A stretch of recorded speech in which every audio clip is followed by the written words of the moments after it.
Up in high country, we're living on mountain time. Here in high country, in the shadow of the Ponderosa Pines. 1, 2, 3.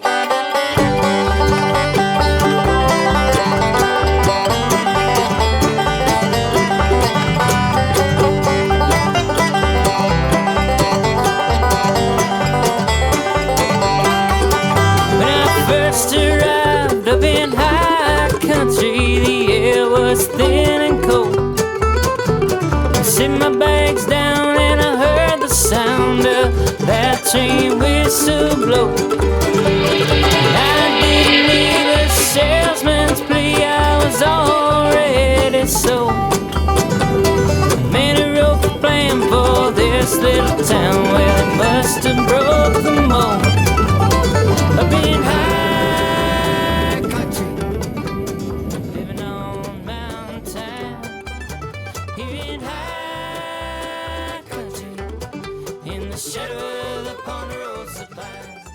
The thing is, as a group and as a family, is that even though we don't know each other, it's like a big dysfunctional family. It's like you don't know what you're going to get when you get the in-laws, so we kind of tolerate it, we deal with it, but on a trip like this is that we're all helping each other out, and we're keeping an eye on each other. So you are all going backpacking Friday, Saturday, and Sunday? You know, a lot of people, when they visit the Grand Canyon, they stay on the rim and they don't ever go beneath the rim. And I heard a fact that 2% of all visitors that go to the Grand Canyon go beneath the rim.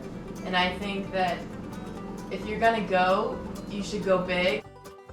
To the west, don't forget the grandest canyons where the Colorado flows.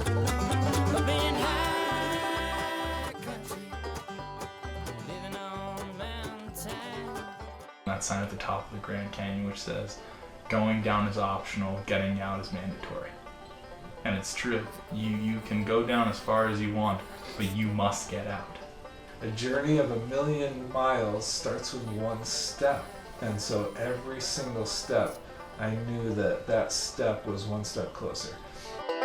Said you come back to me to make a happy home. We hiked down, 8 or 9 miles, 7 hours down. It was hot, it was not humid, it was very dry. The sun, I did not expect it to be that brutal.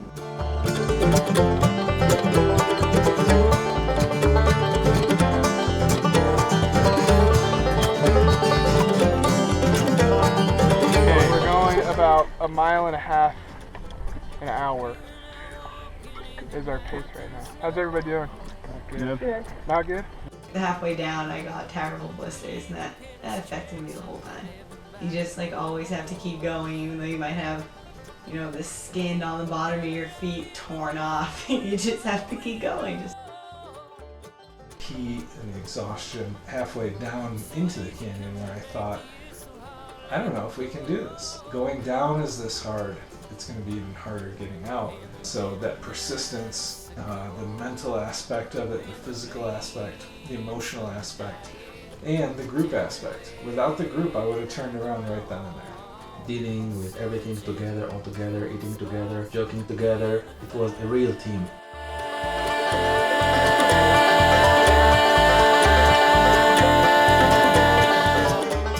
And you have to work together. If you don't work together, you're not going anywhere. We walked in, everybody carried one meal pack, and that one meal pack was 1 day's worth of food for that evening. So you had to buddy up. If you took 2, the pack would be too heavy. We split tents, we split gear. You had to make sure that everything that you brought was light and comfortable, and you only brought the essentials.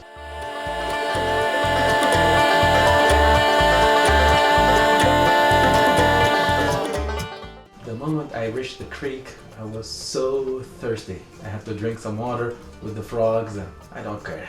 At that moment, I just had to survive.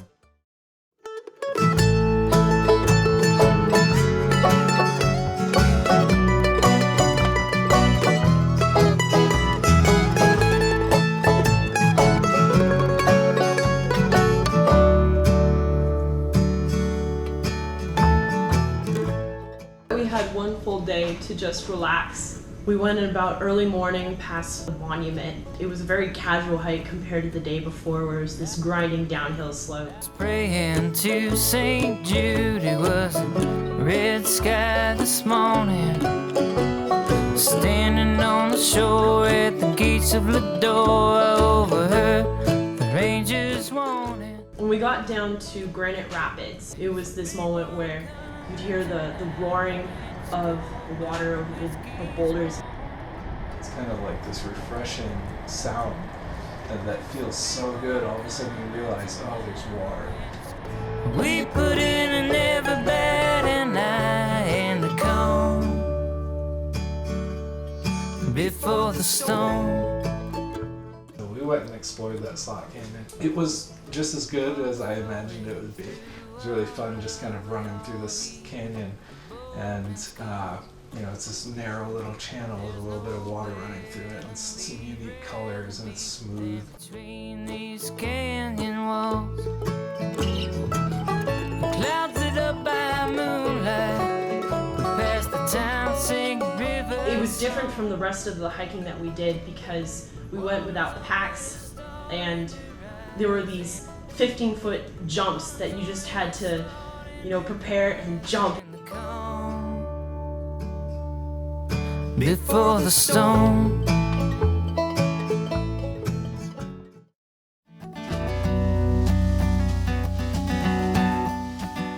We left at 3 in the morning. It was completely pitch black, and we had to have everything ready the night before. Breezy Point, after Cathedral Stairs, which is just a mental mind game of zigzag trails that are steep and rocky, and we're hiking up these, and you don't know when it's going to stop. When we get to the top of Breezy Point, crack open a couple burners, we make oatmeal, and we just chill and relax, and we're watching the sunrise come up over the canyon. It was the best thing I've ever seen in my life. The purple mountains, it was so good. Fences, far, far away from all the gossip back in town. Only the arms of gravity can hold us now. It was definitely good to have people in the front going a little bit faster because it gives you something to keep up with. Going down killed your legs. And your muscles are telling you no, but you're saying no, we have to get out. There's no other way up besides putting one step in front of the other. Through the valley. About halfway up, 2/3 of the way up, and you look out, and you're tiny. Let me take you for a ride. The last like mile or so, which is basically up a straight cliff. 8 hours with a heavy backpack up and down the canyon was pretty tough. In the first ride of spring, the soul and spirits lifted as the tides roll over her. There's that mental aspect to say, you know, I want to get there. I want to get there. I don't have to be first, and I don't even care if I'm last. But getting to the top and feeling that sense of accomplishment. It was one of the best moments of my life, basically being able to say, I beat it. I beat the canyon. I am the 2%.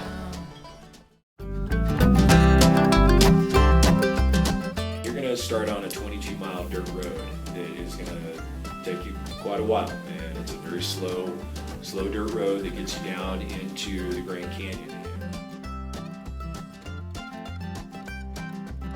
We came across 3 mules, and basically we stopped and they greeted us, and they came up to the windows of the van, and you know, after we started moving, after they were out of our way, we looked behind us and they're chasing us, and they're literally running after us. Low that weighs you down.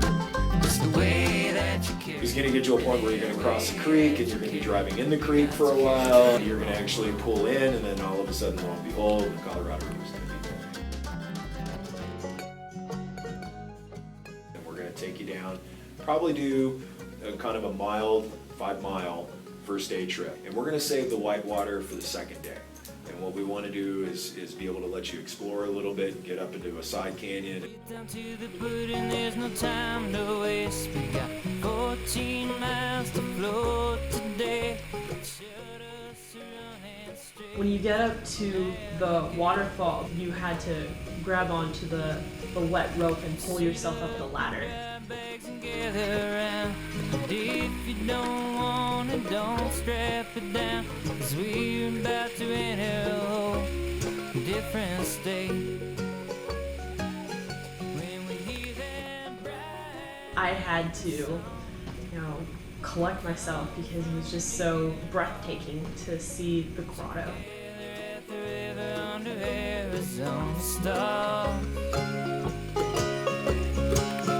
Together at the river under Arizona stars.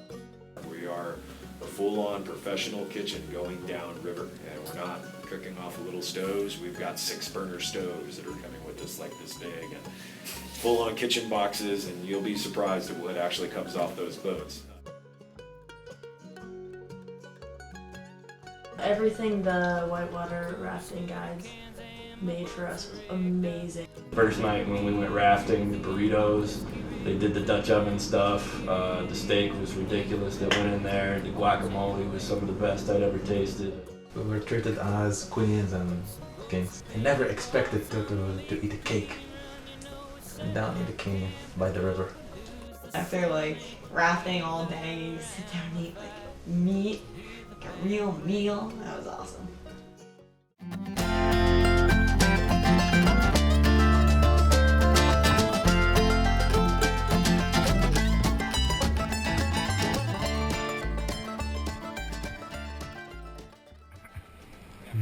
Here you go. Guys, hey, so if you do take a swim, make sure you hang on to your key grip here. These are like the keys to our car, okay? We don't have any power without these. So if you do fall out, grab onto the boat if you can. If not, we'll come after you, don't worry, okay? Remember swimming position, technique. Yeah. Cool? She's a scientist. She's made a plan. She follow her design. A mystery man, he couldn't be a sign. She find an answer, explain it all away. Lost, she can't see the beauty in gray. Here we go. So calculating. Right side only. All forward. She's all alone. She'll go Woo-hoo-hoo! Woo! Here we go, here comes the lateral. Forward, hard forward. Woo! Nice job, guys, nice job. Sufjan, he was in one of the leader's boats. The leader had to pull away to go get someone who was in the water. Okay. And Sufjan had been holding onto the rock. So he was just there clinging to the side of the rock above the water, and we're like paddling over as fast as we can, trying to save him. I got the rock, the boulder, so I had choice either to fall in the river or just to catch the boulder, the rock. So I preferred the second option. Nice job. You're a hell of a climber there, guy. All right. Hey, let's get Powder ready. We're gonna have to go help, okay? Here we are in this thread, so calculating. Here we are in this thread, and she's all alone. She'll pull the string. Oh shit, we gotta stop her run to help her. Can't measure hope, no, she can't measure love. Can't measure hope. Nicole was a bit shaken. We were all a bit shaken from finally understanding that this was real. This could actually happen. If something does happen to us, we are in the middle of nowhere. We are a long way away from immediate care, about 350 miles. Our guide Derek from the hiking portion of our trip, the last couple words were "Beware the fangs." It was one of the biggest rapids that we were going to hit, and at a low tide, there were these two rocks that would come out like fangs. And everybody on the group was going, what does he mean, beware the fangs? The fangs had the most amount of flips in the whole Colorado River. Roll forward! And we hit this thing. And Kyle, who's our guide, is doing his best he can. Here we go, guys! 232, baby! Woo! Together, all forward! Woo! It was just listening to our guide's voice and paddling with the group as one. All forward! Together! Flip! And the oarboat flips. And it sends one of our other guides into the water. So that's one person in the water and the boat's flipped. Hard forward, hard forward! Right side only, right side only! Hard forward! Our paddle boat was going along pretty strong until we actually hit one of the fangs. Right side only, right side only!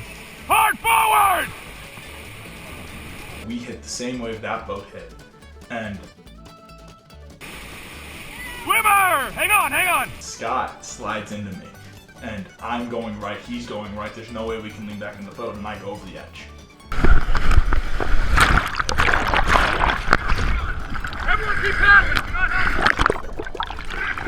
The minute I hit the water, it was, okay, I'm in the water. I still have all my limbs. Reach for the raft, grab the raft. Reach for the paddle, grab the paddle.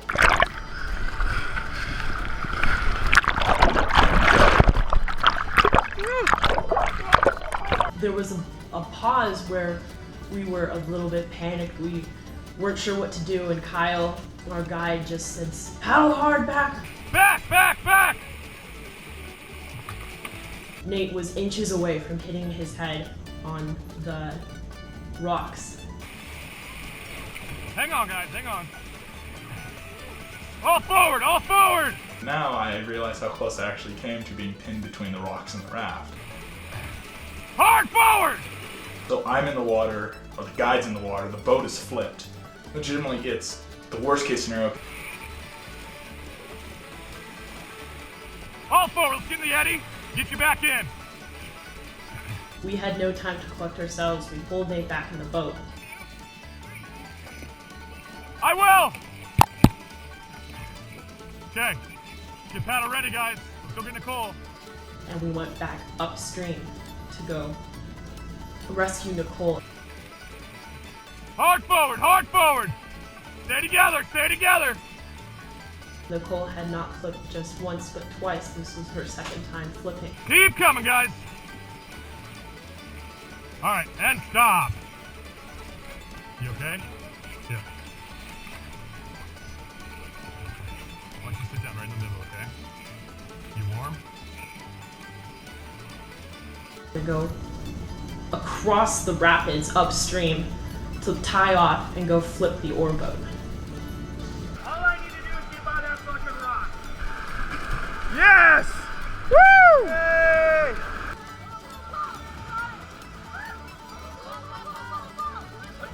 So, beware the fangs. Looks like nothing's gonna change, no, no. Everything still remains the same. I can't do what 10 people tell me to do, so I guess I'm gonna stay the same. Wasting time, wasting time.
Party's over at the takeout.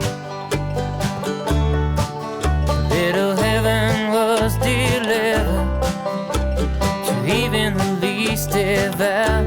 And we made some memories, and ain't that what it's about? Party's over at the takeout.